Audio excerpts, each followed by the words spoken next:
And welcome to another Tom and Shane podcast. Thanks for watching us, and we appreciate you all being here with us, and we thank you very much. And today, Shane, we got to talk about government again. We got to talk about the filibuster and the national debt ceiling. The filibuster and the national debt ceiling. So, boy, a lot happening, isn't it? Well, the great thing about this opportunity is telling the people that watch, which globally we hope we can get everyone interested if we can, Mhm. that the American politicians, the American institutes of government, the Department of Defense, and every other member of the president's cabinet is lying to the American people. Now, I Yeah. mean, in your face. Not this isn't just maybe they're lying to you about your national debt, Social Mhm. Security, and even the filibuster. So it's great to talk about those two subjects today alone and self-identify with them. So quickly, Yeah. we'll just run the numbers so that everybody knows what we're talking about. So Mhm. you have 28.8 trillion now in debt. Now, keep in mind they have not added the congressional passage of legislation to fund your government, including last year's, to that debt. And the primary reason is just they can't sell it. Now, we've been covering this for 9 weeks. I've been hammering it on our Saturday show. That's kmmsam.com. It's a great show. And the bottom line is, first of all, the big lie is that China owns you. Big lie. China's part share of the 28 trillion is 1 trillion 66 million. 2019 it was 1.3 trillion, and in 2019 December, before COVID, they sold 300 billion dollars of U.S. debt. So they knew something. Took the 300 billion, and guess what they bought up? All the personal needs for that everybody else ran out: gloves, masks, and everything else. That's what they did. The second thing is Japan basically now supposedly owns the U.S., but their holding of U.S. debt's 1.3 trillion. So where's the biggest amount of your 28 trillion dollars? Well, here's where it is. Foreign ownership is 7.8 or 7.5 trillion of that. So we'll take that leaves 20. Mutual funds hold 3.5. The Federal Reserve holds about 4.8. So that's pushing it. And of course, your Social Security trust fund, 6.2 trillion they hold in U.S. debt. It's not going broke either, today, tomorrow, or in 30 years, because the problem is, of course, they'd have to sell it to provide the cash. And then you have banks that hold the difference, and personal and in small investors like yourself, because you generate income from it. So those are the true numbers, and people need to know it. And it's very tiresome that our efforts to try to get this out, even with our podcast and on our show, has been followed up. So there you are. Yeah. Yeah. Well, as we've often said, the national debt, uh, if you want to look at debt from your own personal standpoint, your own personal debt in your home, debt's no problem as long as you can service it. As long as That's you've got correct. more coming in than you spend, debt is not an issue. A Gulfstream jet's no problem for Bezos, but it would be for me because I can't service that debt. That's So right. I don't have a Gulfstream. So That's how you end up a credit line on a credit card, 20 grand. yeah. You start out with $1,000 and Hmm. you use it. You don't pay it off completely, but you pay the interest every month. Never miss a payment. Right. After 9 months, pay it off. Call them up and say, "Yeah, I want Mhm. 2,500 on that credit card." Yeah. And you repeat that process, and do it over 3 years, and go from 2,500 to 5, then 10, then 20, and they'll do it Yeah. because that's how they create their side of it. Hmm. So basically, that's what Yeah. this is. It's a credit card, Yeah. and it's illegal because they do it with a continuing resolution. And regrettably, people don't maybe know about it, but you need to read the Congressional Budget and Impoundment Control Act of 1974, which is what created the budget reconciliation, so they didn't have to pass a budget to fund your government. But Right. we're right now going to see what's happening in the next couple of days, and this is why it's exciting, because this is happening now, folks. If Mhm. this $1 trillion piece of legislation Pelosi's saying they're going to put on. They were going to put it. They've had it for 4 weeks. It was cleared by the Senate, and it's the first. Behind it is another $5 trillion. But this trillion, yeah, she's had it for 4 weeks and hasn't put it on the floor to vote for it. Why? Because she can't get the votes. And why can't she get the vote? Because they can't sell it. There's no one to buy it. Yeah. And they won't tell you that. So they do all this other misdirection, tell you, oh, that's the Democrats, and then the Republicans say, well, they can only lose 3 votes, and then it's OCS or whatever her name, and her gang don't like it because they want the other bill passed. No, they all know. All of them know. They can't sell it. This is a tipping point. The U.S. cannot even sell it to its own people, and they hold 20 trillion of the 8 trillion that you owe. Yeah. Well, part of the reason they can't sell it, Shane, is because this debt ceiling is looming, and the government has never defaulted, to my knowledge, on any of its obligations. Sorry, I got a thing in my throat today. No problem. But the reason they can't sell it is because once this debt ceiling passes, and they're going to have to pass it, it's been shut down many times over all the way back to Reagan and Carter, and Trump shut it down for a while, Bush shut it down for a while, Clinton shut it down for a while. Every president's had a government shutdown where that debt ceiling's been passed, but it's only, I think the biggest thing was like 25 days or something like that, and not every agency was affected by it. But it is a serious thing, and they got to pass it by September 30th. And that's just a couple days from now. So today's the 28th. The other problem is that they want to tack this other stuff onto it. They want to tack that $3 trillion onto passing the debt ceiling so they can get that infrastructure out, and they'll have something to sell in 2022. And the Republicans say, no, thank you, I'm not going to do that, which comes to our next topic, which is, what is a filibuster? Because the Republicans are filibustering this, and that's going to trigger a 60 vote vote. So if the Democrats are smart, I would think they would pass the debt ceiling bill by itself. Just pass that. Then worry about the, they can't. They can't. You're right. But I mean, if they could, they would, but they can't. No. And look, this we called, 2 years ago. No, it was 2019, September. And we warned everyone about this, and we have been for 2 years. Okay, so this is why it's a tipping point this week. And what was it? Well, they passed legislation in September 2019 to extend your national debt. And not only did they pass it, but you and I were here. We talked about it. It was so astounding. They didn't put a limit on it. Not only did they open the debt, they passed open the debt, but unlimited till 2024. So this whole story you're being fed that the government's going to be shut down and they have to deal with, it's a lie. They don't have to deal with that. They can pass, and they don't need to pass this reconciliation bills, 2 of them, because it's already been done. So you need, this is great. We're going to be on tape.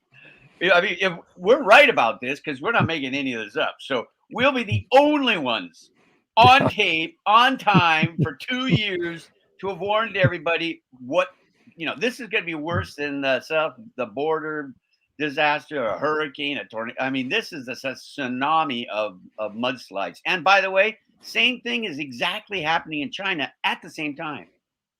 The same thing. Yeah, China's in real trouble. A lot of people don't think so, but they are debt-wise and selling their stuff and their internal dollars. Obviously, we can't trust anything China reports about their GDP or anything else. But from our standpoint here in the U.S., at least, we're still having an issue, with the unemployment and job filling and things like that, and our supply chain. Walmart shelves are empty. We were in there the other day.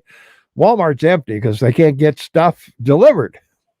That's right. And I just got a report because I checked the shipping lane rates, as you know. 260 container ships are stuck outside of China to their main ports and can't get in because of the problems that are having. Guzhong Real Estate Corporation, one of the largest in China. It reports to the United States because it's a public company, and they have about 350 billion in debt. Now they can't service it. They've missed a bond payment to foreign investors. They have a 30-day grace period, folks. So and they don't have 280,000 employees, uh, finance, insurance. I mean, this is Mhm. like 2008 in China. Okay, they have a debt bomb that's going to go off. We know this happens because we live in capitalism, right? I mean, Mhm. you Yeah. have a bubble and it bursts, baby. Well, Yeah. their bubble's going to burst at the same time this one is, yeah, this is great stuff. So Yeah. thank you for having the opportunity to talk about Yeah. Well, the other thing too, coming up, as I mentioned, the debt ceiling is going to come up on the 30th, and it's obvious this is what's affecting the stock market because people are really fearful of what's going to happen, and the stock market's been up and down, and it's been on this roller coaster till Congress decides something, and they got to do something by the 30th, or the government shuts down, and will that sometimes government shutdown affect all of the agencies, sometimes only some of the agencies. So it kind of depends on what's going on. They can move money from one agency to another to keep it. that agency running, like Social Security and some That's other right. things. They can shift money around, and then they furlough the employees of the education department, or HUD, or something like that. So, but that's how they make it work until they can finally uh, get some sense in their heads that, hey, Well, this isn't. it's Tom. They're a bunch of assholes. Okay, this is Well, 2008 all over. yeah, Obama comes in and does an infrastructure $850 billion deal. Never disperses the money to the U.S. people. Ready shovel jobs or whatever. Oh, there weren't yeah, that many. So he dumps all the money in all the departments in his cabinet, and they are all rich. They were all rich. They all had yeah, over 100. Several of them had over $100 billion. Carried him through, even though he spent more than he should have, and did the same thing continuously. The U.S. is not broke. None of the departments are broke. They don't need to shut down. Another lie. yeah, Boy, these people are great about lying about the truth because they don't think people look or pay attention. And the street doesn't want to talk about it because the yeah. market, like you say, the market is at risk. But look, the bottom line is so many of these things that we've seen and talked about, and like the investigation on 2008 and the cause of the real estate investment trusts and the bad paper that was created. Well, this is bad paper all over again, but it's a global issue now, and it's gonna hit and look at this election in Germany, back to a mixed election. Mhm. Merkel's still in until December, they say, until they can compromise on a minority government like we have in a parliamentary government. But Yeah. yeah, nobody talks about it, so I'm glad we are because we're going to be on tape again. Yeah. Yes. Well, that's true, and certainly, boy, yeah. Some other things we've got to think about that all this is affecting. Of course, we got the COVID in there, we got unemployment in there, we've got jobs going wanting because people are being paid to stay home, and it's a mess. It really is, and this administration just isn't. I don't know who's running the ship there. It's obvious Biden's not running this That's deal. right. So, I mean, I think every clear thinking person who watches politics at all knows that. So, we would really like to know who's running the show, and is this guy even going to make it to 2022 or not? Are we going to have That's Harris right. as our president? So, but yeah, the markets are reflecting this. Our overseas partners are, as you pointed out quite correctly, not buying our debt. The other thing that we got to talk about, Shay, when we're talking about shifting money around between agencies, is why don't we have a budget? Well, in order to have a budget, you have to know how much each agency has, and that would require an audit of all these agencies, and nobody wants that because a they don't want to know we've got a surplus of money, so we don't need tax dollars, or the other one is we've got a shitpot load of money we can't find. That's right. And that's why the senior Bush, President 41, I guess it is, he changed it all, and he required an annual audit, and that the departments be audited. So that would mean on a quarterly basis to make sure by the end of the year they were auditing as they went along, like any business. Mm-hmm. And it got passed. It got passed through a Democratic controlled House and Senate, but it passed. So, then they came up with, well, we'll go back to the Congressional Budget and Impoundment Control Act of 1974 for budget reconciliation. That's why the filibuster is so important, because to do that, it required a vote of 60 to pass a budget reconciliation. Well, that means instead of having a budget, they passed legislation, which they're trying to do now, but the Democrats under Obama changed the vote in the Senate to 50, not 60. So you only need 51 to get this done. So that's why you have this whole issue. This can all be done. We've seen it time and time. You and I have laughed about it every year for 10 years, right? Yep. So, the filibuster is a tactic that is employed in both the House and the Senate, where an individual can get up and speak until he's exhausted himself. No one can tell him to sit down. He can talk forever. Now, if another member of his party stands up and say, "Will you recognize me?" and he says, "Yes, I will," then that guy can continue to speak until he collapses or someone else stands up.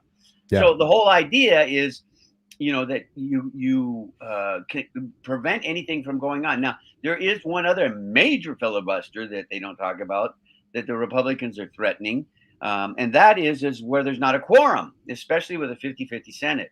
So if every Republican doesn't show up into the Senate, and there's only 51 Democrats and the president of the Senate, which in this case is Harris, the vice president of the United States, they can't do anything because there's no quorum. They can't do anything without having at least one Republican in the chamber. Yeah. So this is why we're going to have so much fun with this, Tom, for the next 2 or 3 weeks. Yeah, it's a radio dream and podcast dream as well. Yeah. So so there's the filibuster. There's the debt. There's where you're at. And, I know we don't want to make these long, but this one's a good topic, so we might go a little bit longer. Yeah, it really is. Well, the other thing to think about is the only way to stop a filibuster is a 60 vote majority have to say stop. That's it. Right. And that's right. Actually, I don't like the idea of a 50 vote. I think particularly Supreme Court justices, I think should be 60 votes. I think you got to have a compromise. But that's what your founding fathers wanted. That's why the vice president's first job, primary job, vice president is president of the Senate. Yeah, they run it, they operate it, they pick who gets to talk, they approve billing, and even now you've heard about somebody you didn't know, and that's the clerk of the Senate that makes determinations about the rules, because there's two really big books, 1,000 pages of Senate rules, and the brilliant guys read them and learn them, but. Yeah, the vice president's job is to be there and has a vote when there's a tie. So that's why your founding fathers set it up that way. If there's a tie. Now, remember, you didn't start out. You only started out with 13 senators. That's an odd number. So it couldn't have been. There was, unless someone abstained, there was no tie. But the bottom line is that throughout your history, coming up on 250, right? The vice presidents played a key role. But if there's no tie vote, they're too lazy to show up. I mean, they got a bigger office in the Capitol for the vice president as president of the Senate, and the Speaker of the House of the Senate. They have both bigger houses in the Oval Office, and no one ever sees them in there. Yeah, that's true. We have a comment. I don't know. It's so long. It might cover us up, Shane. I don't know if the whole thing will fit on there. All right. China has so many problems that our media ignores. That is why I get my news from around the world. I've been watching reports of unfinished buildings, brand new crumbling buildings, roads. I watched a video of 15 new buildings being imploded. The CCP has been interested in appearances, not on the long term. Even their expanding military is a paper tiger. An example is their new carriers that they do not have aircraft for. Communist leftists are great about pretend. So there you are. That's right. Got all that in. Pretty good. And you're absolutely right. And I'm looking at my notebook here, my daily log, and I'm going to type out the name of the Russian company that you want to go read, because I'm glad that you're listening. It's called Guangzhou. Let's see, Chinese. I don't. I'm not good at Chinese. Yeah, I know. Yeah, none of us are. I'm not even good at printing. Okay, it's a Guangzhou property. Property developer. Okay, so this is the largest developer in China. They have 350 billion in debt, and as I said at the outset of our podcast, they missed a payment on Thursday. A small amount, 75 million, but it was to foreign investors. Most of the middle class of 400 million people in China are invested in this company. The stock is down like over 190% from its high, and one of the largest holders. And as we've been talking about, the ghost cities in China. When China was growing at 6% back in the 90s and 2000, the end of the 80s into the 90s, 2000, it was growing because, folks, they literally built 20 brand new cities from the ground up for 20 million people, ground up to the top. 20. They have 20. They've got 10 cities for 20 million people that are empty. There are over 90 million condos and apartments in China right now sitting empty. And now, because they have not been used, this company 6 months ago started just like Tom said, leveling parts of cities that they have. One's called Quiet City and a couple others. You can go on site. It's right there and learn. This is a disaster. This bubble is big enough to carry Tom and I. We could do an air show. Okay, this is great. Yeah, it's quite a mess. So. All right. Hey, listen, if you like what you're hearing, hey, hit the subscribe button down there, hit the notification bell, let us know so you'll never miss a podcast. Like us, leave a comment in the comments below if you're with us on YouTube. And of course, we do these podcasts with StreamYard, and there's a link in the description below if you're on YouTube or Facebook. And how we do this. So if you'd like to make podcasts like this, it's real easy. StreamYard is extremely easy to use, as you can see, because even Shane and I can figure it out. So that's right. That's a pretty good deal. So, and I want to make one quick. I know we're signing off, but go for it. Yeah, I want the U.S. Senate to pass a rule that the Vice President of the United States has to sit in her seat as President of the Senate for the session of Senate or not get paid, because that's her job. She shouldn't be allowed to be barking around and laughing her way around Washington and not doing her job. Remember, last year, all these people, all these assholes got paid their salaries last year. Not you. They never shut it down because of COVID. They all got paid. They all took their trips. They all traveled. We read about it. We saw it. It's a joke, folks. Stop the joke. Yeah, that's for sure. Well, we've got an election coming up in 2022 that may be one of the most important ones in our lifetime, Shane, because we've never had a 50-50 Senate, I don't think, in our lifetime, at least not that I can remember anyway. So this is really important as to who controls what. And, your purse strings are in the crosshairs of Congress. So, time to act. So it is indeed. Yeah. Amen. All right, that's going to wrap it up for us. So we will see you on the next podcast, which will be Thursday at the same time. So we will see you then. Bye for now.